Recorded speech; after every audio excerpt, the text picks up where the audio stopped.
नमस्कार, न्यूज 18 बिहार झारखंड पर 9 की 9 खबर आप देख रहे हैं और मैं हूं आपके साथ लक्ष्मी। इस वक्त एक बड़ी खबर मिल रही है।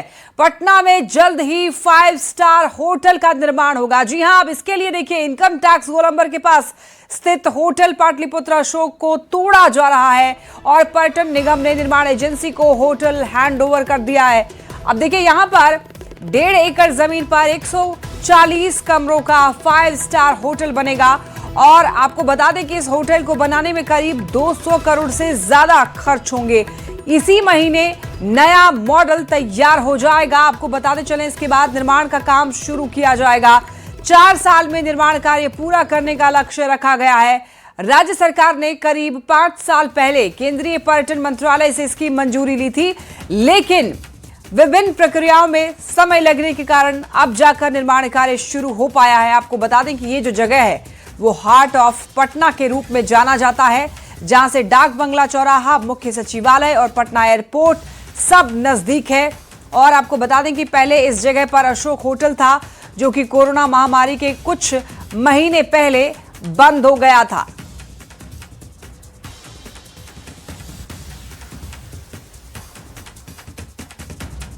बहुत जल्द बिहार की राजधानी पटना में भी आपको 5 स्टार होटल नजर आएगा। जी हाँ, हम आपको जो खबर बताने जा रहे हैं वो पटना वासियों के साथ बिहार वासियों के लिए बेहद महत्वपूर्ण है। इस वक्त जो आप तस्वीर देख रहे हैं ये पाटलिपुत्र होटल अशोका है और इसे होटल पाटलिपुत्र अशोक के नाम से भी जाना जाता है, जिसके बिल्डिंग को इस वक्त तोड़ा जा रहा है और यहीं पे 140 कमरों का एक 5 स्टार होटल का निर्माण होना है, जो पटना के इनकम टैक्स चौराहे के ठीक बगल में है।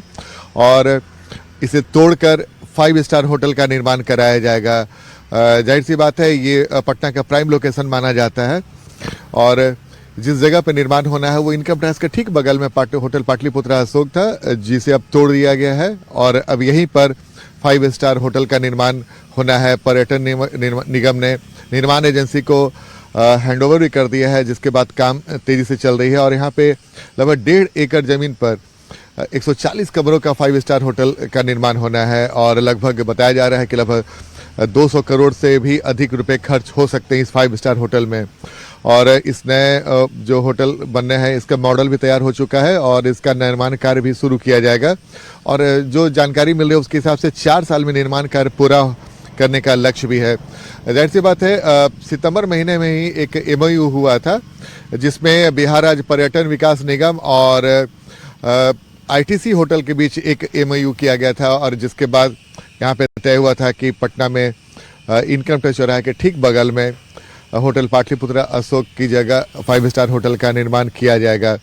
और जाहिर सी बात है, तमाम जो औपचारिकता थे वो लगभग पूरी हो चुके हैं और अब इस होटल के निर्माण के बाद उम्मीद है कि पटना में 3 और भी 5 स्टार होटल होंगे। एक बार फिर से आपको तस्वीर दिखा रहे हैं, पटना के इनकम टैक्स चौराहे के ठीक बगल में इस 5 स्टार होटल का निर्माण होना है, जिसे लेकर अब काम भी शुरू हो चुका है और इसके तोड़ने की प्रक्रिया शुरू होगी और कुछ देर के बाद लगभग 4 सालों के बाद पटना में इनकम टैक्स चौराहे के पास एक 5 स्टार होटल लगभग 140 कमरों का होटल का निर्माण होगा, जो पटना के लिए भी एक बड़ी बात है। कैमरामैन मनीष जुनेजा के साथ आनंद अमृतराज, न्यूज 18 नेटवर्क, पटना। तो आपको बताते चलें कि पटना में 3 5 स्टार होटल बनने वाले हैं और कुल ये 3 5 स्टार होटल बनेंगे। सबसे पहले होटल पाटलिपुत्र अशोक की जमीन पर बनेगा। प्रतिष्ठित ITC होटल ग्रुप इसका निर्माण करने वाला है। 140 कमरे का 5 स्टार होटल बनकर तैयार होगा और करीब करीब 1.5 एकड़ जमीन पर यह होटल बनने वाला है। और आपको बता दें कि टॉप लग्जरी 5 स्टार होटल ये बनकर तैयार हो जाएगा। कई इसमें अत्याधुनिक सुविधाओं से ये जो होटल है वो लैस रहने वाला है। तो पटना में कुल 3 5 स्टार होटल बनने जा रहे हैं और इससे आपको बता दें कि काफी ज्यादा बिहार वासियों को फायदा होने वाला है और इसको लेकर काफी ज्यादा खुशी भी है। हालांकि कहा जा रहा है कि 4 से 5 साल में बनकर के ये जो होटल है वो तैयार होगा और अभी इसका निर्माण जो है इसी वर्ष शुरू कर दिया जाएगा। 4 से 5 साल लगेंगे इस होटल को बनने में और जो जानकारी मिल रही है उसके अनुसार 3 5 स्टार होटल बिहार में बनने जा रहे हैं। आपको बताते चलें, पाटलिपुत्र सबसे पहले जो है वो होटल पाटलिपुत्र अशोक की जमीन पर ही प्रतिष्ठित ITC होटल ग्रुप इसका निर्माण करने वाली है। 140 कमरों का ये 5 स्टार होटल होगा, जिसमें कई और भी अत्याधुनिक सुविधाएं दी जाएंगी। अब बढ़ते हैं खबरों में आगे। बिहार के राजस्व भूमि सुधार विभाग के मंत्री विजय सिन्हा लगातार देखिए जनता दरबार लगाकर लोगों की समस्याएं सुन रहे हैं। जो अधिकारी लापरवाही दिखा रहे हैं उन पर कड़ी कार्रवाई भी की जा रही है और उन्होंने कह दिया साफ तौर पर अगर कोई भी अधिकारी लापरवाही दिखाएगा तो उन पर कड़ी कार्रवाई होगी। मंत्री के इसी तेवर को देखते हुए अधिकारी से लेकर कर्मचारी जो हैं पूरी तरीके से अब सजग दिख रहे हैं। कड़ाके की ठंड में भी गांव-गांव जाकर लोगों की समस्याएं सुन रहे हैं। तो ऐसे ही संपतचक ब्लॉक के एक गांव बरना का जायजा लिया है न्यूज 18 संवाददाता आनंद अमृतराज ने, जहां पर अधिकारी और कर्मचारी कैंप लगाकर लोगों से बातचीत कर रहे थे। इस कड़ाके की ठंड में भी राजस्व भूमि सुधार विभाग के अधिकारी और कर्मचारी लगातार गांव-गांव जा रहे हैं और लोगों के बीच में जाकर ये पता करने की कोशिश कर रहे हैं कि अगर कोई समस्या हो तो क्या कुछ समस्या को दूर कैसे किया जाता है। और इस वक्त हम बरना गांव पहुंचे हुए हैं जो संपतचक ब्लॉक में पड़ता है और वहां पे एक गांव में आकर लोगों से बातचीत कर रही हैं कि क्या कुछ समस्या है, क्या कुछ होने वाला है, अगर दिक्कत है तो उससे कैसे दूर किया जाए। क्या ग्रामीणों को आज बताया जा रहा है? हम लोग आज किश्तवाड़ के मतलब प्रारंभ करने जा रहे हैं, उसी के लिए एक आम सभा की है यहाँ पे, ताकि सबको पता चले कि किश्तवाड़ स्टार्ट हो रहा है परसों से, ताकि फील्ड पे रहें ये लोग, अपने डॉक्यूमेंट्स के साथ आएं और अपनी उपस्थिति दर्ज कराएंगे वहां पे। ये समझ लीजिए कि P5 के बाद ये पहला ही प्रोसेस है जो फील्ड से रिलेटेड जो हम शुरू किए हैं। क्या कुछ समझाने में दिक्कत हो रहा है? किस तरह के सवाल आ रहे हैं? सवाल यहाँ पे ज्यादातर यही आ रहे हैं कि प्रोसेस क्या है, हमें करना क्या है। किश्तवाड़ हम लोग आए हुए हैं विशेष सर्वेक्षण सहायक बंदोबस्त ऑफिस से, संपतचक पटना से, और हम लोग ये बता रहे हैं कि वरुणा मौजा का किश्तवाड़ शुरू करना है। किश्तवाड़ के अंतर्गत हम लोग ये करते हैं कि प्लॉट बाय प्लॉट अमीन जाते हैं, हम लोग भी आते ही हैं प्लॉट पे और यहाँ रैयतों का नाम नोट करते हैं। रैयतों का नाम नोट करने का मतलब ये होता है कि रैयत अपना दखल दिखाए। कुछ ग्रामीण है, अधिकारी समझ रहे हैं आपकी समस्या? यस सर, समझ रहे हैं। क्या कुछ समस्या हो रही है अभी? जो प्लॉट वार होगा उस पे किसान को वहाँ उपस्थित रहना है। तो समझ रहे हैं टोटल चीज? बिल्कुल समझ। कोई दिक्कत आप लोगों को? हाँ सर। आप लोगों को कोई तरह का दिक्कत? कोई दिक्कत नहीं, कोई दिक्कत नहीं। मतलब जो काम चल रहा है सब कुछ ठीक ठाक है? हाँ ठीक ठाक है, अभी तक तो सब ठीक है ठाक चल रहा है। किस तरह की समस्या हो रही है थोड़ा बहुत? अगर वही जैसे पुराना लोग जैसे बंटवारा भी आपस में नहीं किए हैं तो वो सब थोड़ा सा दिक्कत है अभी। अच्छा हाँ। क्या होगा अब? जैसे पहले के अधिकतर लोगों को तो बंटवारा सादा कागज पर ही या पंच पर ही बैठ के है। आज तो कोर्ट से तो 1% भी नहीं है, तो कहाँ से आया कोर्ट वाला? इनका कहना है कोर्ट वाला चाहिए, तो कोर्ट वाला तो आज होगा नहीं। कोर्ट से बंटवारा के कागजात मांगे जा रहे हैं, लेकिन ग्रामीण इलाकों में कागज पे हो जाता है, तो ये समस्या समाधान कैसे होगा? इसका जैसा आगे दिशा निर्देश हम लोग को मिले, फिलहाल तो है कि पंचनामा, वो जो पंचायत मतलब पंच जो बैठकर बंटवारा करते हैं उसको कंसिडर ना करने को ही कहा गया है। बट हम लोग देखेंगे, आगे हम लोग देखेंगे, जैसा हम लोग को ऊपर से ऑर्डर मिलेगा उसको फॉलो किया जाएगा। बिल्कुल। तो इस तरह की समस्या आ रही है और इसका कैसे समाधान होगा इसकी भी जानकारी दिया जा रहा है। कैमरामैन सुबोध के साथ आनंद अमृतराज, न्यूज 18 नेटवर्क, परसा, संपतचक। इस वक्त एक बड़ी खबर मिल रही है, जमीन का फर्जी दस्तावेज पेश करने वालों पर अब कड़ी कार्रवाई होगी। जी हां, आप देखिए उप मुख्यमंत्री विजय कुमार सिन्हा ने एक बड़ा फैसला लिया है जिसके तहत फर्जी दस्तावेज यानी कि फेक डॉक्यूमेंट पेश करने वालों पर अंचलाधिकारी खुद प्राथमिकी दर्ज कराएंगे और किसी भी स्तर पर लापरवाही या फिर संरक्षण को गंभीर अपराध माना जाएगा। तो कुल मिलाकर जमीन माफिया, दलाल और फर्जीवाड़ा करने वालों के खिलाफ डबल इंजन की सरकार की नीति बिल्कुल साफ है। अगर जाली दस्तावेज यानी फेक डॉक्यूमेंट जमीन से संबंधित पेश किए गए तो कार्रवाई जरूर होगी और ये बहुत बड़ा फैसला है।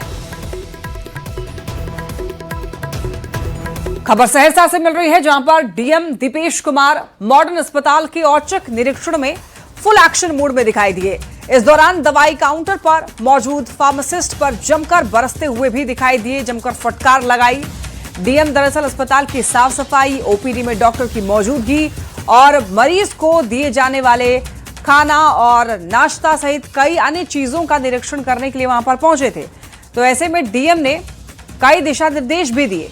दवाई काउंटर पर मौजूद फार्मासिस्ट पर दवाई देने में कोताही बरतने पर वो बरस गए, जमकर क्लास लगा दी। दरअसल दवाई काउंटर पर मौजूद फार्मासिस्ट 5 दिनों की ही दवाई दे रहा था। पीडी देखे गए हैं हम लोग, एक एक डॉक्टर से मिले हैं, उनकी भी समस्या हम लोग सुने हैं। उन लोगों को यही कहा गया है कि जैसे 9 बजे अगर उन लोगों का शेड्यूल टाइम है तो 9 बजे ही आना है और 2 बजे तक है तो 2 बजे तक रहना है। कोई भी डॉक्टर अगर एब्सेंट पाए जाएंगे तो उन पर कार्रवाई होगी। एक सबसे इम्पोर्टेंट बात है कि यहाँ पर जो पर्चा हमने अभी जो सख्त हिदायत दी है कि जो पर्चा में जो प्रिस्क्राइब करते हैं डॉक्टर, जैसे किसी को 10 टैबलेट देना है, अगर प्रिस्क्रिप्शन में 10 है तो 10 इन लोगों को देना है, अपने मन से 5 या 6 नहीं देना है। अगर ऐसे करेंगे तो कार्रवाई करेंगे। देखिए, मुंगेर से खबर मिल रही है जहां पर लव जिहाद का मामला सामने आया है। एक हिंदू युवती मनसा ने मुस्लिम युवक नियाजुल हक के साथ शादी करने का दावा किया है। युवती ने सोशल मीडिया पर एक वीडियो जारी किया जिसमें वो कहती हुई सुनाई दे रही हैं कि उसने ये शादी अपनी मर्जी से की है और किसी तरह की जबरदस्ती नहीं हुई है, वो बिल्कुल सेफ है। दूसरी ओर युवती के माता पिता इस पूरे मामले को अपहरण, बहला फुसलाकर भगाने से जोड़ते हुए थाने में प्राथमिकी दर्ज कराई है। मां ने कहा है कि यह लव जिहाद का मामला है। अब इस मामले में युवती के पिता ने सफिया सराय थाने में 7 लोगों के खिलाफ मामला दर्ज कराया है। पिता का आरोप है कि 29 दिसंबर की सुबह उनकी बेटी प्रैक्टिकल क्लास के लिए घर से निकली थी, लेकिन वापस नहीं लौटी। काफी खोजबीन के बाद उन्हें यह जानकारी मिली कि गांव के पठान टोली निवासी नियाजुल हक उनकी बेटी को बहला फुसलाकर भगा ले गया है। अब इधर युवती की मां ने आरोप लगाया है कि उनकी बेटी का ब्रेन वॉश किया गया है, उसे भगाया गया है और इसके बाद उन्होंने अब सरकार से गुहार लगाई है। बिहार के उप मुख्यमंत्री सम्राट चौधरी, विजय सिन्हा, प्रधानमंत्री तक से गुहार लगा दी है कि उनकी बेटी को वापस किया जाए। और देखिए, मुंगेर एसपी सैयद इमरान मसूद से भी अपील की है। कहा है कि वो हिंदू धर्म को मानने वाले लोग हैं और उन्हें किसी भी कीमत पर उनकी बेटी सुरक्षित चाहिए। फिलहाल पुलिस पूरे मामले की जांच कर रही है। हम लोग मैं मनसा हूँ और मैं नियाजुल से शादी कर चुकी हूँ। प्लीज़ परेशान मत कीजिए हम लोग को। मैं जहाँ भी हूँ मैं सेफ हूँ बिल्कुल, और ये मेरे साथ नियाजुल है और मैं दोनों खुश हूँ, ठीक है। और कोई लव जिहाद नहीं किया है और हम दोनों अपने खुद से मर्जी से शादी किए हैं। अगर हाथ मांगते तो फिर पापा पेरेंट्स लोग फिर एक्सेप्ट नहीं करते, ना इसका पेरेंट्स एक्सेप्ट करता ना मेरा, तो इसलिए हम दोनों को अपना ये कदम उठाना पड़ा और हम दोनों बिल्कुल खुश हैं। अब प्लीज़ थाना पे केस वेस मत कीजिए, हम लोग को परेशान करना बंद कीजिए, ठीक है। अब मैं सेफ हूँ उसके साथ बिल्कुल। लव जिहादी का मामला है। मेरी बच्ची जो है STM कॉलेज में पढ़ती थी, पारा मेडिकल का तैयारी करती थी। वो कि नियाजुल जिसका नाम कि आर्यन यहाँ बताया गया था, हिंदू के भेष में वो आता था मेरे दुकान पर पिसाने के लिए। उसी के तरह दोस्ती हो गया। पहले हमको भाभी बोला करता था, फिर जब मेरी बच्ची को देखा तो फिर हमको आंटी बोलने लगा। कोई भी बच्चा को अपना माँ एकदम दिल जान से चाहता है। कोई भी हम लोग सनातनी, हम लोग हिंदू धर्म है, हम क्यों उसका धर्म हम अपनाएंगे? क्यों हम अपना बेटी को जाने देंगे? आप क्या चाहते हैं? हम चाहते हैं कि मेरी बच्ची हमको हर हालत में वापस चाहिए। हम यही चाहते हैं। जहाँ भी मेरी आवाज जा रही है, प्रधानमंत्री जो भी मेरी आवाज सुन रहे हैं, हमको मेरी बच्ची वापस चाहिए। अब बात करेंगे बांका की। बांका में प्रेम प्रसंग में नाबालिग लड़की की गला रेतकर हत्या की घटना का पुलिस ने 5 घंटे में ही खुलासा कर दिया है। पुलिस ने लड़की के माता और पिता पर, साथ ही साथ देखिए यहाँ पर लड़की के पिता और भाई को गिरफ्तार किया है। ये घटना जो है बांका थाना क्षेत्र के चमरैली की है। लड़की का शव घर से कुछ दूर नहर में बरामद किया गया था। एसपी उपेंद्र नाथ वर्मा ने यह बताया कि यह हत्या प्रेम प्रसंग में हुआ है। अनुसंधान के दौरान FSL की टीम को मिले सबूत के आधार पर शशि भूषण झा और उनका पुत्र ईशान कुमार को गिरफ्तार कर लिया गया है। अब देखिए, पुलिस ने हत्या में इस्तेमाल चाकू भी बरामद किया है। पुलिस ने बताया यह हत्या हॉरर किलिंग प्रतीत होता है। विदिन 5 आवर्स 5 घंटे के अंदर इस केस को डिटेक्ट कर लिया और इस घटना में शामिल 2 अपराध कर्मियों को अरेस्ट किया गया और जो भी साक्ष्य है वो संकलन किया गया और साथ ही साथ इन दोनों के निशानदेही पे जो घटना में प्रयुक्त चाकू है वो भी बरामद कर लिया गया है। और ये पूरा मामला जो है वो इसका कारण प्रेम प्रसंग रहा है। चलिए बढ़ते हैं खबरों में आगे। अब बात करेंगे मुख्य निर्वाचन आयुक्त का 2 दिवसीय झारखंड दौरा होने वाला है। जी हां, देवघर और दुमका का 2 दिवसीय झारखंड दौरा होने वाला है। 4 जनवरी को देवघर आएंगे ज्ञानेश कुमार, 5 जनवरी को दुमका का करेंगे दौरा। इस दौरान बाबा बैद्यनाथ और बासुकीनाथ के दर्शन भी करने वाले हैं। तो आपको बताते चलें कि SIR से पहले झारखंड में मुख्य चुनाव आयुक्त पहुंचने वाले हैं और इसको लेकर के चर्चा तेज है। मुख्य निर्वाचन आयुक्त का 2 दिवसीय झारखंड दौरा है। तैयारियां तेज कर ली गई हैं। देवघर और दुमका का 2 दिवसीय झारखंड दौरा ज्ञानेश कुमार का रहने वाला है। 4 जनवरी को देवघर आएंगे ज्ञानेश कुमार, यानी कि आज के दिन, और 5 जनवरी को दुमका का दौरा करने वाले हैं। वहीं आपको बता दें कि इस दौरान बाबा बैद्यनाथ और बासुकीनाथ के दर्शन भी करेंगे। SIR से पहले झारखंड में CEC का 2 दिवसीय दौरा काफी महत्वपूर्ण माना जा रहा है। बता दें आपको 4 जनवरी को देवघर एम्स का भी दौरा करेंगे। वहीं 5 तारीख को बासुकीनाथ के दर्शन करने वाले हैं। 5 जनवरी को ही फॉरेस्ट गेस्ट हाउस भी पहुंचेंगे। तपोवन हिल का भी दौरा करेंगे और दुमका तपोवन में BLO से मुलाकात भी कर सकते हैं। मीडिया प्रतिनिधियों के साथ संवाद करेंगे ज्ञानेश कुमार। नई दिल्ली के लिए उसके बाद 5 तारीख को ही प्रस्थान कर जाएंगे। तो देवघर में सबसे पहले ज्ञानेश कुमार पहुंचेंगे 4 तारीख को।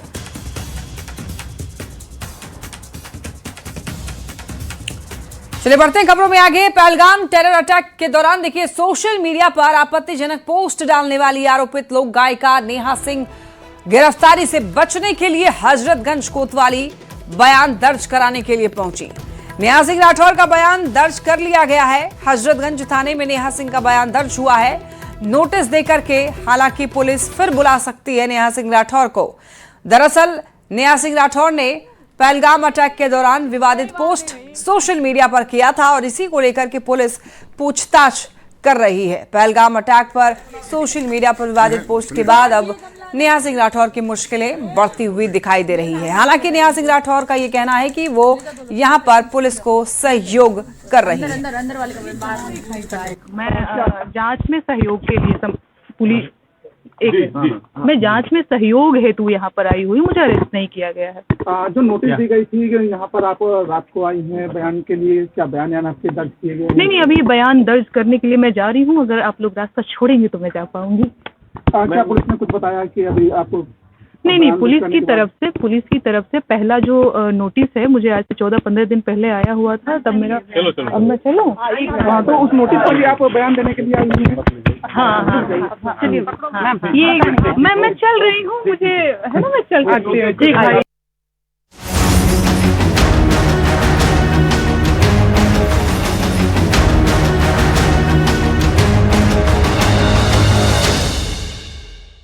अब बात करते हैं बढ़ते हुए ठंड की। बिहार में देखिए ठंड और ज्यादा बढ़ेगा।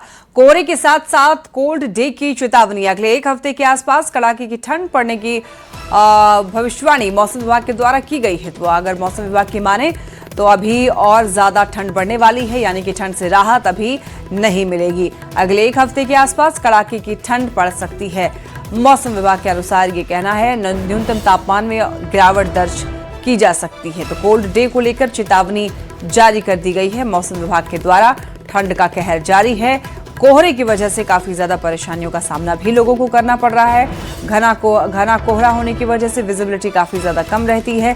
तो बिहार में शीतलहर का कहर जो है इस वक्त जारी है और अलग अलग जिलों में देखिए तापमान कितना है वो भी आपको दिखा रहे हैं और न्यूनतम तापमान क्या है वो भी आप देख पा रहे हैं। घना कुहासा बने रहने की संभावना है। अगले कुछ और दिनों तक ठंड ऐसे ही बरकरार रहेगी। ठंड में फिलहाल राहत नहीं मिलने वाली है। वहीं आपको बताते चलें कि पटना DM त्यागराजन का बड़ा आदेश। भीषण ठंड को देखते हुए स्कूल बंद रखने का आदेश दिया गया है। पटना में देखिए 8वीं क्लास तक के स्कूल जो हैं वो बंद रहेंगे। 8 जनवरी तक सभी सरकारी और निजी स्कूल बंद रखने के आदेश दे दिए गए हैं। 8वीं से ऊपर की कक्षाएं सुबह 10:30 बजे से लेकर दोपहर 3:30 बजे तक संचालित होंगी। हालांकि 8वीं से नीचे की जितनी भी क्लासेस हैं वो सभी बंद रहेंगे 8 जनवरी तक। सभी सरकारी और निजी स्कूल के लिए ये आदेश जारी किए गए हैं।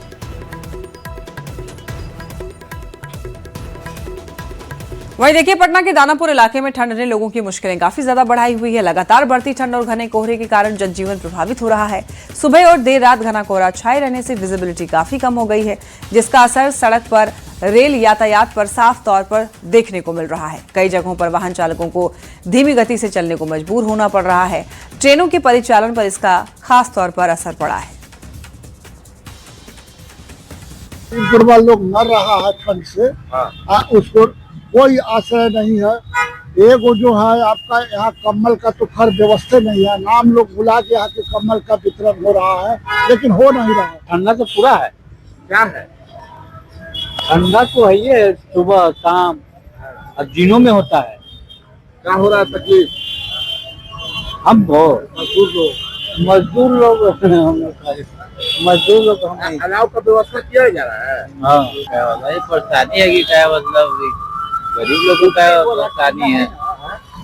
गरीब लोग को थोड़ा परेशानी है, अमीर लोग को क्या परेशानी है? अमीर को परेशानी नहीं है। अमीर को कहाँ से परेशानी होगा? वो क्या वाला हीटर लगा सकता है, वो क्या वाला सब कुछ लगा सकता है, गरीब को कहाँ से आएगा? कड़ाके की ठंड के बीच कटिहार नगर निगम ने जरूरतमंद लोगों के लिए अस्थायी रैन बसेरे की शुरुआत की है। देखिए, मनिहारी मोड़ पेट्रोल पंप के पास बनाए गए अस्थायी आश्रय स्थल का उद्घाटन मेयर उषा देवी अग्रवाल और डिप्टी मेयर मंजूर खान ने किया है। इस अस्थायी रैन बसेरे में 20 बेड हैं, जिसमें महिलाओं और पुरुषों के लिए अलग अलग सुविधाएं दी गई है।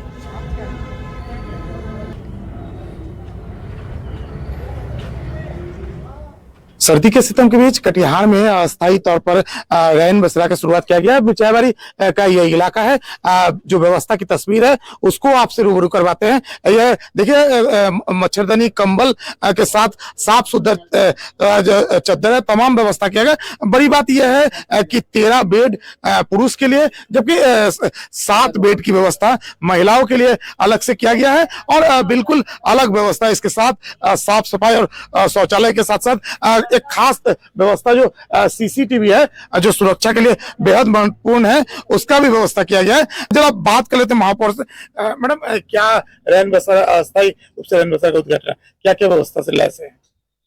इसमें रहने की पूरी व्यवस्था है, बेड है, कम्बल है, मच्छरदानी है, शौचालय है और समुची व्यवस्था है। केवल रहने की व्यवस्था, खाने की कोई व्यवस्था नहीं है। तो हम लोगों ने ये सोचा है कि अगर निगम में अगर इसकी होगी तो हम लोग एक टाइम का खाना रात का खाना देने की कोशिश करेंगे। सर, खाने की व्यवस्था की डिमांड आप भी बता रहे, क्या सुविधा है यहाँ फिलहाल? क्या सुविधा, आगे क्या सुविधा की व्यवस्था है? यहाँ तो रहने की व्यवस्था है, बढ़िया बेड है, मुसेरी है, मच्छरदानी है, कंबल है, ये सारा व्यवस्था है। शौचालय है, पानी है, सीसी कैमरा है, महिलाओं के लिए स्पेशली घेराबंदी के साथ। मैं समझता हूँ कि बहुत अच्छा है। सभी लोगों की राय है, मानवता भी है कि अगर रात में उन लोग ठहरे तो एक टाइम का अगर भोजन दिया जा सके, तो कल इस पर मेयर मैडम बात करेंगी नगर साहब से, और संभव होगा तो एक टाइम जो भी यहाँ रहेगा एक टाइम का खाना उसको मिलेगा।